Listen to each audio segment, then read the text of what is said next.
एक बार की बात है, एक गांव में एक सेठ रहता था।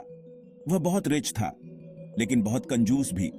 उसने अपनी सारी प्रॉपर्टी बेचकर एक सोने की ईंट खरीद ली और उस ईंट को अपने गार्डन में एक पेड़ के नीचे दबा दिया।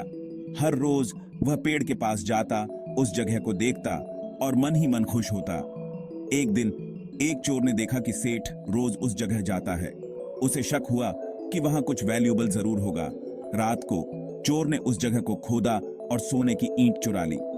अगले दिन जब सेठ ने देखा कि उसकी ईंट गायब है, तो वह बहुत जोर जोर से रोने लगा। उसकी आवाज सुनकर सारे गांव वाले इकट्ठे हो गए। उन्होंने पूछा, क्या हुआ सेठ जी?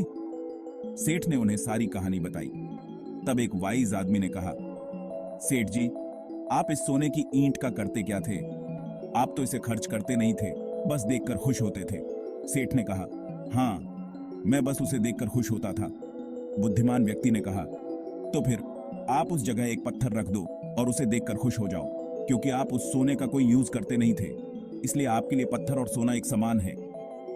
इस कहानी से हमें यह सीख मिलती है कि सिर्फ धन जमा करके रखने से कोई फायदा नहीं है। उसका सही उपयोग और उसे बांटने से ही उसका असली महत्व समझ आता है। Settings use a male young Indian voice for the narrator.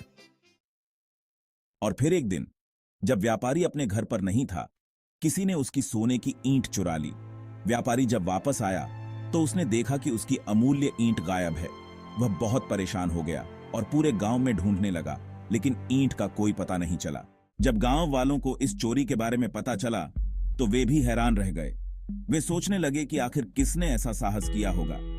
कुछ लोग व्यापारी से सहानुभूति जताने लगे, जबकि कुछ ने सोचा कि यह उसका लालच ही था जो उसे इस मुसीबत में ले आया।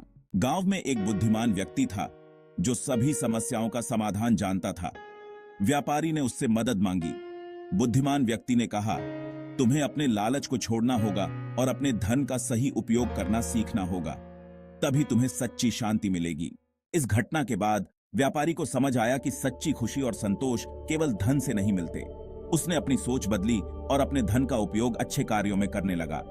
इस प्रकार उसने अपने जीवन में सच्ची शांति और संतोष पाया।